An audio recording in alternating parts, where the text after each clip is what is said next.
Hey, the world's full of fantastic music. Each month, we explore an album of significance, its roots, how it makes us feel, and then banter about its influence and staying power. Join us on our journey as we dissect, discuss, and discover some of the world's greatest albums on The Sonic Collective. Hello, all you Sonic Collectivists out there. This is Scott G. of The Sonic Collective, welcoming you to our December 2022 pick. Joining me, as always, are fellow collective members Darren, Alan, and Scott C. As you know, we're on part 3 of our What Connects These Albums theme, and I decided to torture the group by picking a Led Zeppelin 3, Simon and Garfunkel, Bookends, Lynyrd Skynyrd, pronounced Lynyrd Skinner. So there is definitely at least one concrete thing these albums all share that I'm hoping the team sussed out. But in listening, I also found another major theme I didn't even realize, and I'm curious if it's among the ponderings of the group. So with that in mind, I want to dig right into it with the group, and I'm going to start with Scott C. What are your thoughts? Thanks, Scott G. 2 Scotts back to back. Look, I have little to say about all these albums, and I do have some things to say, but little because all 3 of them are goddamn unbelievable. I mean, we are all probably pretty damn familiar with these bands. I'd listened to Led Zeppelin 3 in its entirety many times, but I'd never listened to Lynyrd Skynyrd or Bookends. So just going first to Lynyrd Skynyrd, I mean, this feels like a greatest hits album. This is one hell of a debut for the fact that I probably knew 3/4 of the songs on it, right? And to think that many songs on a debut album were big, it's legendary, right? I love the song. It takes me back to like Allman Brothers a bit. I also love the movie Almost Famous by Cameron Crowe, and there's a couple songs from Lynyrd Skynyrd in it. So when I heard some of those songs, I really went ooh. Give Me 3 Steps, Simple Man, Free Bird. I mean, there's not a dud on this album, right? I mean, it's solid. Like, I'll listen to it again and again. And I must say, Sweet Home Alabama is one of those songs I don't like. I often find the biggest songs by bands I don't like, and it's not on this album, but I sort of had it in my head that Lynyrd Skynyrd, but I really enjoyed listening to this album a whole lot. And then Bookends. I mean, wow, again, almost like a greatest hits album. I didn't know this was their 4th album, nor did I know it was a concept album of aging and whatnot. So I liked the whole album, except I didn't really get the old people talking midway through the album, the sounds of old people. Like, okay, it was a concept album, but otherwise they took an album with amazing songs and sort of then just made it weird partway through. But I love the song America. Like, America is a great song. And again, I always go back to Almost Famous. Really makes me think of that song an awful lot. Fakin' It's great. Hazy Shade of Winter. I mean, I think of the Bangles, but obviously it's their song, Mrs. Robinson. I don't quite hear the concept part, but that's probably because I'm not too good at lyrics. I find it funny that Simon and Garfunkel in certain crowds were considered kind of controversial or out there at their time. You listen to it now, like 2 hardcore folk guys, and how they were ever identified with being anything less than mainstream or palatable, I don't know. Led Zeppelin 3, I mean, I love Led Zeppelin. They're maybe my favorite rock band of all time. So I mean, everything here is a gem. Immigrant Song, awesome. Tangerine, Celebration Day. I mean, the pressure of creating your 3rd album when you're this big must have been absolutely enormous. I was kind of reminded again just how talented John Paul Jones is, right? I mean, that guy cranks out so many weird, unique instruments on this album. So, yeah, I love them all. If I had to pick a favorite, I guess it'd be Led Zeppelin, just because I love Led Zeppelin so much. But I'm really glad I listened to Bookends and Lynyrd Skynyrd. Never heard him. Yeah, so this was a solid month. I think I probably listened to these 3 more than I've listened to even one album in a regular month. So these hit the sweet spot. And it's funny, I have a few ideas of what the connections are, but I think actually hearing just laying this out that I discovered what the connection is, actually inadvertently, because I had no idea, and I think I just figured it out. But anyway, solid picks. If you were picking music just to make me happy for a month, you really nailed it, and I'm glad, again, I listened to Bookends and Lynyrd Skynyrd in full, because I never had. So I'm curious what you thought of them, Darren. Yeah. Thanks, Scott. Like you, I actually right away loved all 3 listening to them. Like, quite familiar with Led Zeppelin 3. Lynyrd Skynyrd, when I was younger, I definitely listened to that a lot, but it got lost in the ether for me, and I forgot how good of an album it was. And Simon and Garfunkel, funny enough, was the first one I actually listened to. So I'll start there. Bookends. And I mean, yes, I know Simon and Garfunkel. I actually recently got a copy of the Graduate soundtrack in a group of albums that were given to me, and it was really good, and obviously by them. On this album, they used 2 or 3 songs from the Graduate on the side B. So side A, as Scott mentioned, is a concept album about aging and life. I did find the talking old people a little bit weird, but that's what they were doing in the 70s. They were trying weird stuff, and they were smoking a lot of weed, and it seemed like a good idea at the time. So I don't fault it. It's just part of the album, and I think trying to add to the illusion that this is really about a life and aging. But the second side was kind of a collection from the Graduate songs, and then some other songs that they had that are all really good. Hazy Shade of Summer that the Bangles obviously covered in the 80s. Did I say that wrong? Hazy Shade of Winter? You said summer. It's winter. Yeah, you know what? That's wishful thinking because I'm sitting in Calgary, Alberta. Though it's pretty nice today. Yes. It was like -20 yesterday, so that was wishful thinking. So forgive me on that one. But great song. I was in the car. I was just kind of in a chill mood and just really enjoyed that album, front to back. Really interesting. Apparently, Paul Simon was going through severe writer's block at the time and just before this album. And they hired John Simon, a producer, no relation, to help him out. And I guess he kind of helped spark Paul in the right direction and get him writing again. And then hence this album was born. So I guess we have to thank John Simon for that. Really liked it. Led Zeppelin 3, again, familiar with that album. It's interesting, really. Their first album was very bluesy. The second album, they're starting to push a little more into the rock genre. And then 3, they almost take a step back, which is really interesting because they go to Headley Grange. I hope I pronounced that right. And it was this very rustic, I think, stone cottage in the middle of the UK somewhere that they just went, and it's very peaceful. Apparently they had to use outdoor toilets, all that. There was electricity, but it was very, no technology. I mean, we're going back into the 70s here anyway. So so they just went there and they kind of immersed themselves. So really the sound of that time in their lives really comes out. It is a little more chill. It is a little more acoustic. Immigrant Song being the exception. Then that's song 1 and you're like, it's going to be a total banger rocker the whole way through. But actually after that, it kind of changes tone a bit. And that's really the only, I would say, banger rock song on it. The rest are a little more chill, and I like it. I mean, for that kind of music, I don't necessarily love that much back to back, but it's Led Zeppelin, and I've really grown to love them. I admit I didn't when I was younger. I didn't understand them. I wasn't ready yet, but now that I'm older, I sure appreciate them, and it was just a really nice listen.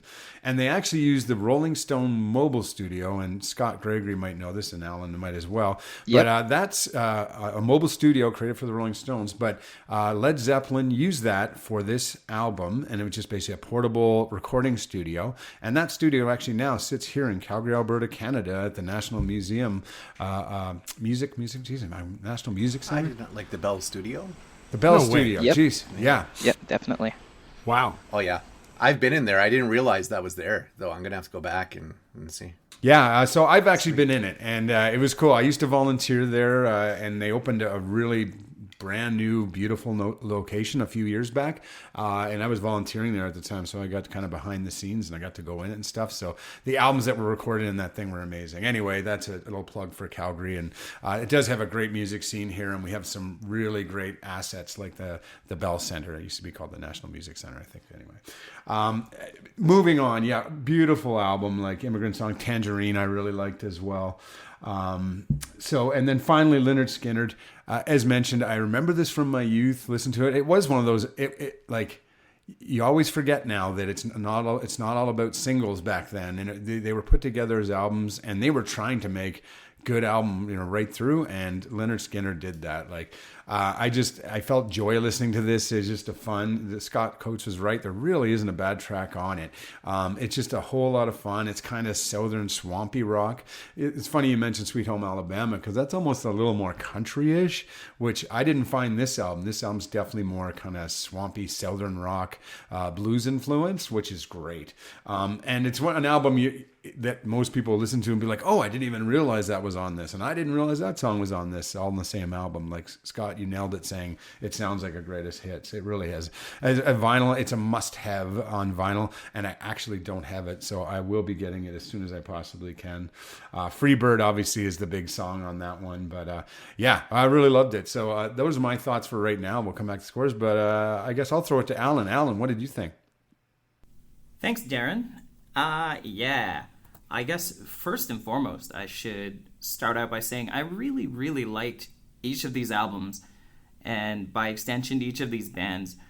So I guess I'll start with order of my favorite of the bunch this time around, and that's going to be Lynyrd Skynyrd, and their album pronounced Lynyrd Skynyrd. Lynyrd Skynyrd. I still can't pronounce it, even though they literally tell me how. Anyway, I didn't really know what to expect listening to them. Sweet Home Alabama, which is probably their biggest hit, really isn't my cup of tea, so I kind of had relatively low expectations going in listening to this album, but I mean, it ended up blowing my mind. I mean, I really liked all of the songs here. Every track is just solid. There's some really great storytelling. The songs are nice and catchy, even the ballady ones, and I mean, there's a lot of ballady songs on this album, but despite that, I really, really enjoyed it. Standouts for me, as far as tracks are concerned, Gimme 3 Steps. I thought the storytelling in that song particularly was pretty fun. And Tuesday's Gone. That song clocks in at like 7.5 minutes.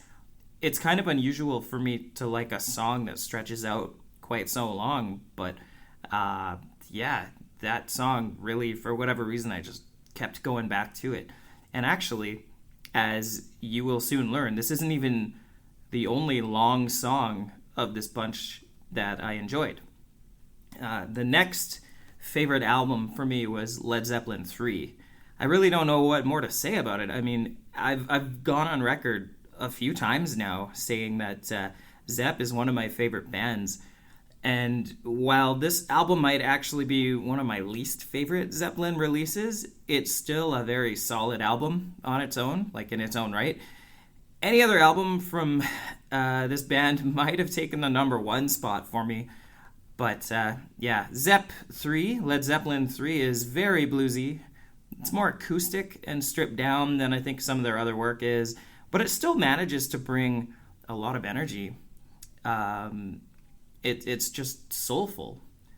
My favorite track is Since I've Been Lovin' You, which is kind of weird considering it's by far the longest track on the album. Again, another one that kind of stretches over 7.5 minutes in length. And of course, Immigrant Song is a classic tune. Darren, I'm super glad you touched on that Rolling Stones mobile studio thing. I was going to mention that.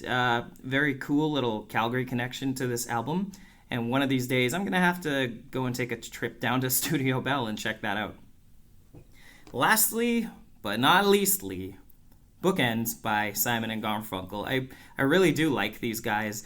And just because I didn't like this particular album as much as the other two does not mean it's not a fantastic album. The whole concept thing was a bit lost on me. I think this album had, like, part of it was the soundtrack to The Graduate, but another part of it was like a concept album about the passage of time. I don't know. And there were some weird things about it that kind of rubbed me the wrong way, particularly that Voices of Old People interlude. I found that always took me out of the zone when I was listening to the album the whole way through, because I like to listen to these things, you know, from track one to the final track, no randomizing or skipping or whatever, right? So it always just kind of took me out. I think for my money, Save the Life of My Child is probably my favorite track on this album. There's some really weird, like, haunting sounds. There's something going on sonically that I liked. And I was kind of disappointed that that sort of sound wasn't found on the rest of the album. It was kind of just unique to that one track. But all in all, the like excellent picks from a really excellent era of music, and I really enjoyed all of them this time around. Nice pick. Thanks, Alan.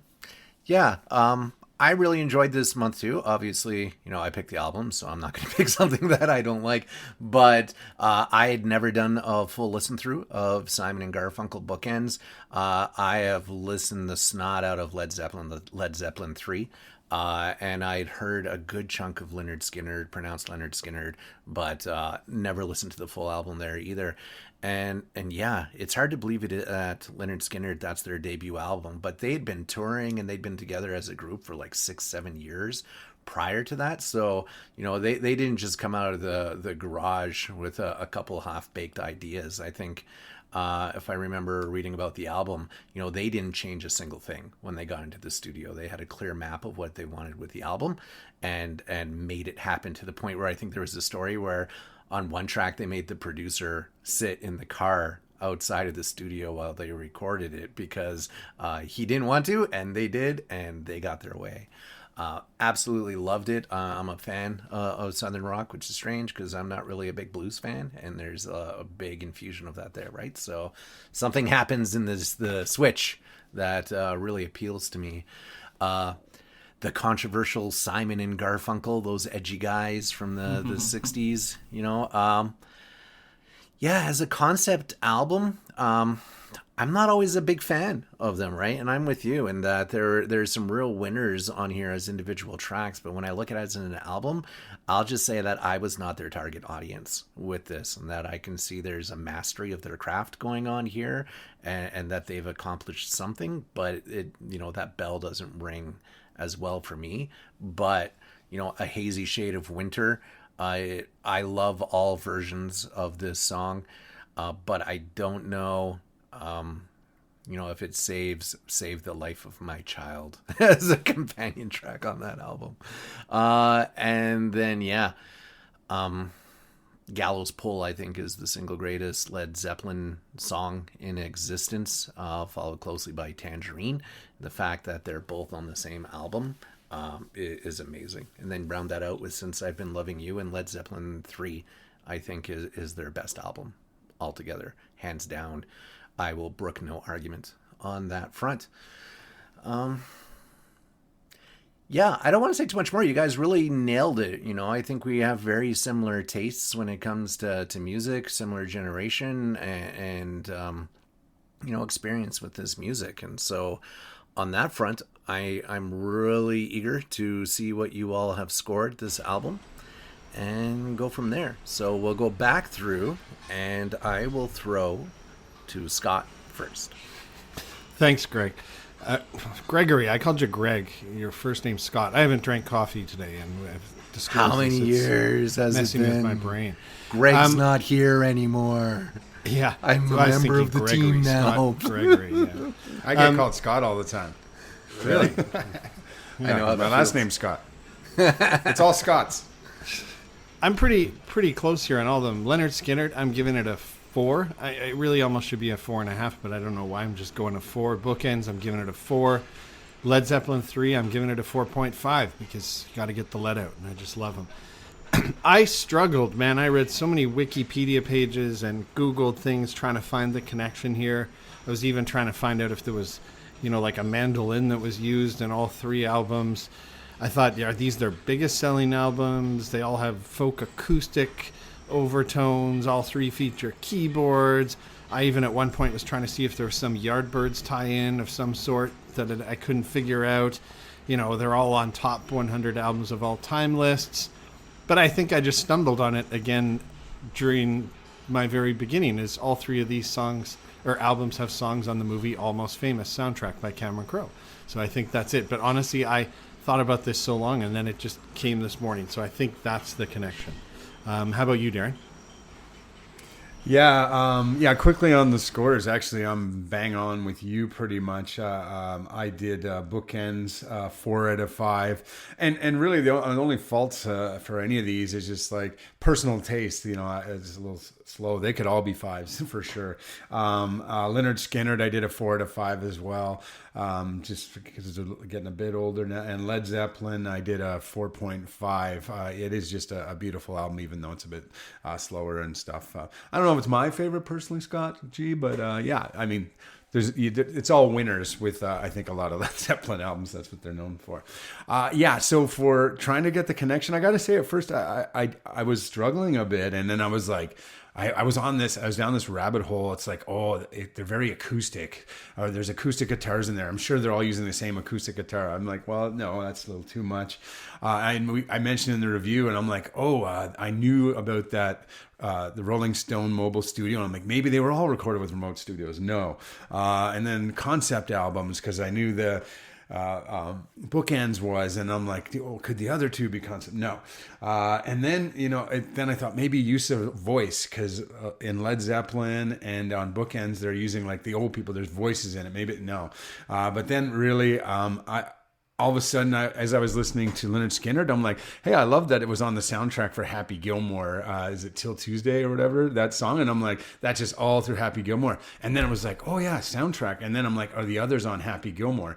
And then it led me down the rabbit hole. And pretty quickly I realized they were all on the soundtrack to Almost Famous. So I'm with you, Scott. I do believe that is the connection, and such a good movie and such a good concept. So, I hope that's it. But I'll throw to Alan here and see what he says and if he came up with the same conclusions.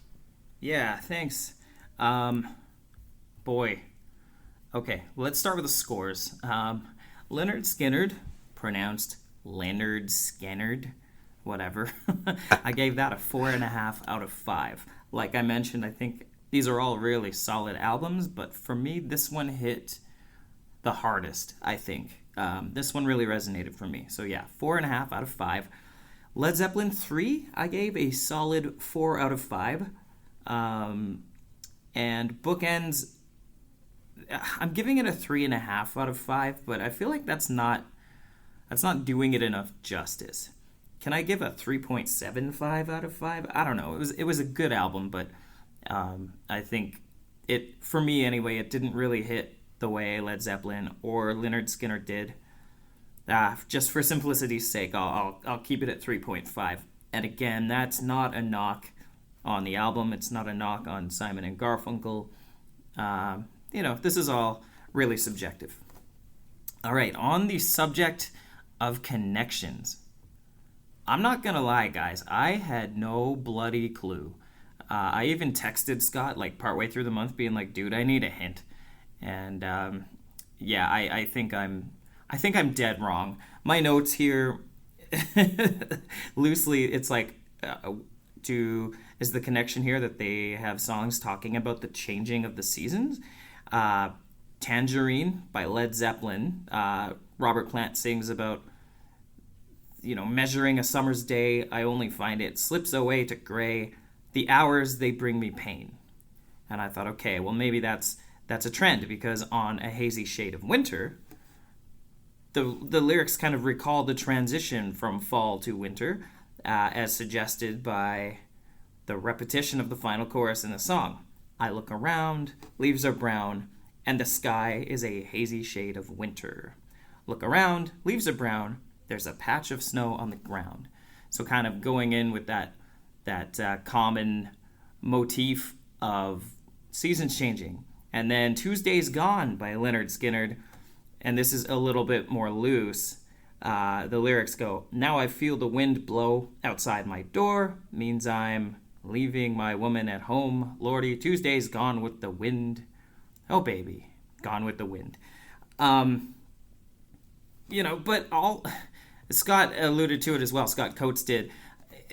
Neither of us are really all that attuned to lyrics and finding deeper meaning. So I am going to be the first to admit that I'm pulling this theory out of my ass. I have no idea. I listened to each of these songs like 100 times. I don't know. And I also thought maybe like the connection was that they were using mandolins, or that these were all like primarily acoustic driven albums, but I don't know, like if this ends up being, all of these albums had songs placed in a movie soundtrack, I for sure did not pick up on that. And I've never seen Almost Famous. I've never seen Happy Gilmore. Shock.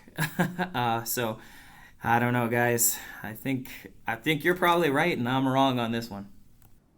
All right, thanks, Alan. Yeah, scoring for me, I think we're all pretty much on board. Lynyrd Skynyrd for me is a 4 out of 5. Simon and Garfunkel 4 out of 5. Like Darren, it's just taste, right? And then Led Zeppelin, I can't say it's the greatest album for Led Zeppelin of all time and not give it a 5 out of 5, because pretty much all of them are 5 out of 5s. And yeah, I mean, you guys nailed it. There were a lot of similarities in this. The one I'm going to start actually with the through line that I found that wasn't the main thing that I anticipated. What I found is when I was listening to it, Simon and Garfunkel, were folk rock, which was huge in the 60s, and then Led Zeppelin bridges through, and Southern rock is more of an artifact of the 70s. And I really found these three bands, there's a through line through them. You can see the progression from Simon and Garfunkel down through into Led Zeppelin. Like you said, this is one of their more low-key folk type albums themselves as well too. And then Lynyrd Skynyrd, doing that Southern rock, but it has that country, that blues, that folk connection in it as well too, right? And so you see this changing times in music, and to your point, Almost Famous, the movie, really talks about music in the 70s and the bands and this embedded journalist that follows a band, and you get all the trials and all the tribulations of a band trying to make it in that time. So yes, that is 100% the connection. Damn it. That's what I get for not watching enough movies. The connection, like I said, there's one definite concrete connection between them, and one is that soundtrack there as well too. And I think it, what was it? Simple Man by Lynyrd Skynyrd, America by Simon and Garfunkel, and then That's the Way by Led Zeppelin were the three songs that were on the soundtrack. And yeah, it's just, these albums are all definitive listens if you want to understand that period of time, and then as a companion to it, if you want to watch this movie as well, Almost Famous, it's just the sprinkles on top of that banana split. Yeah, so with that in mind, good job. I didn't know. I thought it was going to be either really hit or miss, guys, right? Like it would either be right in your face or just gone. It took me a while to get there. For sure.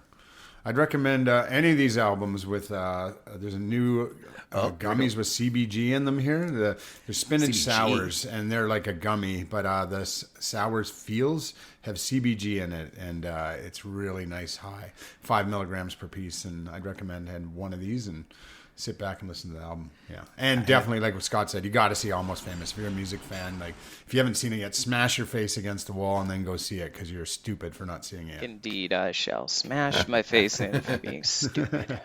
I've seen it at least a dozen times. I don't know what CBG is, though. I know what CBD is. Yeah, I should be. I can't explain it that well, but I think it is another. It's good. Like, That's yeah, what it is. it's basically they're like, whether it's I think it's a type of cannabinoid, like obviously THC, CBD, CBG. CBG is supposed to give you more body, I believe, relaxation and feeling. Yeah. Oh, really? CBG doesn't make you talk like this.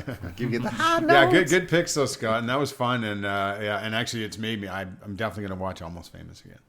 Sweet. Well, with that in mind, Alan's fourth pick is up right now as well too. So it's actually up before this goes up. So please, thanks again for joining us in December, and we hope you can join us in January for round 4 of our picks, albums, and just what do they mean to each other.